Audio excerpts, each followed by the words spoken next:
సార్లు పేరు దక్కిన నా దేశానికి పరలోకములో కూడా చోటు దక్కాలి. యేసు నామములో భారతదేశము కృప పొందుగాక.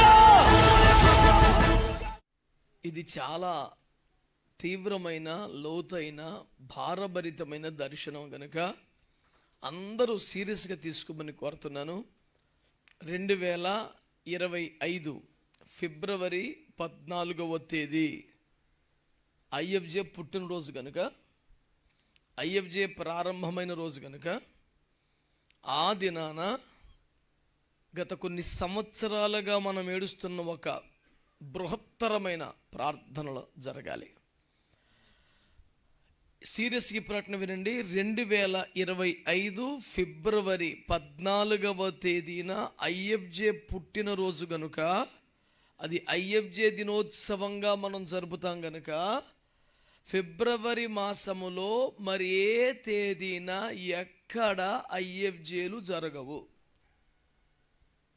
నా మాట స్పష్టంగా ఉంది కదండి. ఫిబ్రవరి మాసం వరకు మాత్రమే. ఇంకా ఏ తేదీన, మొదటి మంగళవారం, బుధవారం, గురువారం, నెలలో శని, ఆది తప్ప మొత్తం అన్ని రోజులు ఎక్కడో దగ్గర ఐఎఫ్జే జరుగుతూనే ఉంది. మాకు వైజాగ్లో ఐఎఫ్జేలని శనివారం పెట్టుకున్నాం, ఎందుకంటే నేను అప్పుడే తేల్తాను కాబట్టి అక్కడ. సో అన్ని ఐఎఫ్జేలు కూడా ఫిబ్రవరి 14నే జరగాలి. దయచేసి అందరికీ కూడా నా మనవి, ఓ నెల రోజుల ముందే మీకు మనవి చేస్తున్నాను కనుక మీ కార్యక్రమాలు కొంచెం అడ్జస్ట్ చేసుకోండి. అది కూడా పగలే, అది పగలే కాబట్టి ఉదయం 9:30 నుంచి 12:30 వరకు జరగాలి. కాబట్టి ఈ మాటను కొంచెం మనసులో పెట్టుకోండి. 50 ఐఎఫ్జేలు కూడా అదే తేదీన అదే సమయాన్ని మోకరించాలి. ఇదంతా ఎందుకంటే గతంలో చాలాసార్లు మనం వాక్యంలో చెప్పుకున్నాం, ప్రార్థన కూడా చేశాం.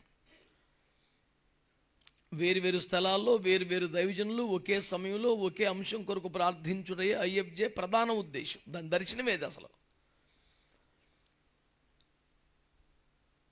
దీన్ని మనం ఎక్కడ పొందుకున్నాం దర్శనం ద్వారా అంటే, నేనును నా పనికత్తెలను ఉపవాసం ఉంటాం, నీవు పోయి 127 సంస్థానములలో చెదరి ఉన్న యూదులందరినీ కూడా ఉపవాసంలో పెట్టమని ఎస్తేరమ్మ చెబితే మొర్దెకై అలా చేశారు.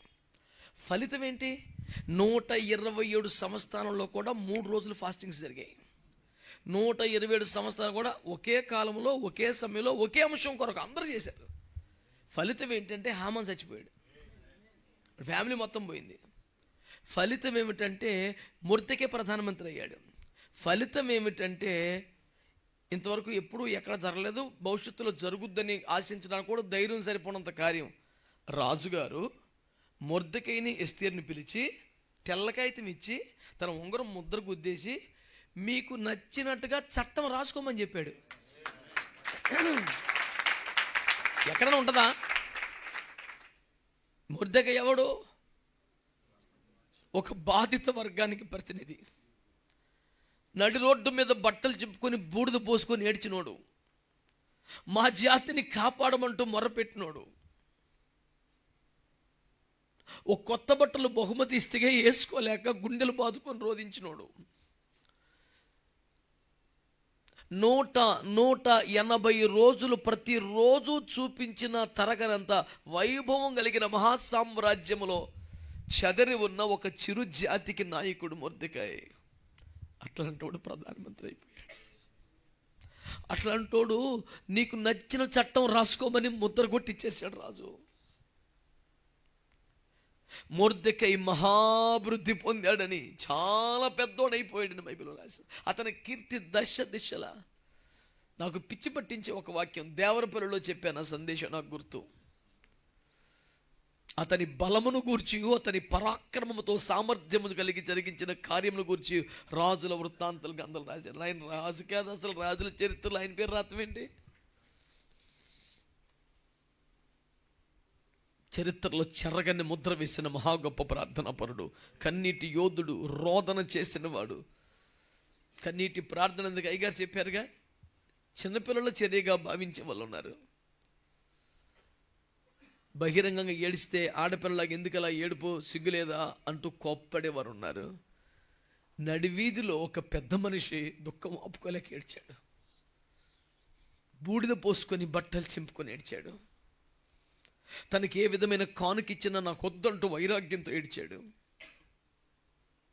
మేము కానుకల కోసం రోడ్డెక్కలేదు. ప్రభుత్వాలు ఏమన్నా తాయిలాలు ప్రకటిస్తే, ప్రభుత్వాలు ఏమన్నా వరాలు ప్రకటిస్తే, ప్రభుత్వాలు ఏమన్నా బహుమతులు ఇస్తే అవి పట్టుకొని ఇంటికి వెళ్ళిపోయేవారు. మొర్దెకైలు కాలేరు. నాకొద్దని మాకు కావాల్సింది చట్టాలు మారాలి. మాకు కావాల్సిన చట్టాలు మారాలి. ఇలాంటి ఒక భీకరమైన కార్యం ఈ దేశంలో చూడాలంటే ఎస్తేరు ప్రేరణతో మొర్దెకై సారథ్యంలో 127 సంవత్సరాలు అందరూ ఆ 3 రోజులు ఉపవాసం ఉన్నట్టు, కనీసం మనం ఒక్కరోజు ఒకే సమయంలో 50 IFJలు కూడుకోవాలని మీకు దండం పెట్టి మనం చేస్తాం. ఆ దినం వేరే పరిచయం పెట్టుకోకండి. నేను ఎప్పుడు ఎవరిని ఏమి అడగలేదు, ఎప్పటికీ ప్రభు కృపలో అడగను. కానీ కొంచెం కూడా సిగ్గుపడకుండా ఈ మాట అడుగుతున్నాను. ఆ రోజు ఏం పరిచర్యలు పెట్టుకోకండి. 50 IFJలు ఎక్కడికక్కడే కూడుకోండి. మీలో కొంతమంది దైవజనులు కొత్తగా ప్రారంభించిన కొన్ని IFJలకు వెళుతున్నారు. దాదాపు ఆ నెల అది కూడా తగ్గాలి. ఎక్కడ IFJలు అక్కడే ఉండాలి. మరి వేరొక IFJ నుంచి వెళ్ళి బలపరచకపోతే అది కష్టం అనిపించే స్థితి ఉన్న చోటకైతే ఎవరో ఒకరు వెళ్ళండి. కానీ దాదాపు ఏ IFJ ఆ IFJలో ఉండాలి. 3 గంటలు ఆ రోజున ఇంకేమొద్దు.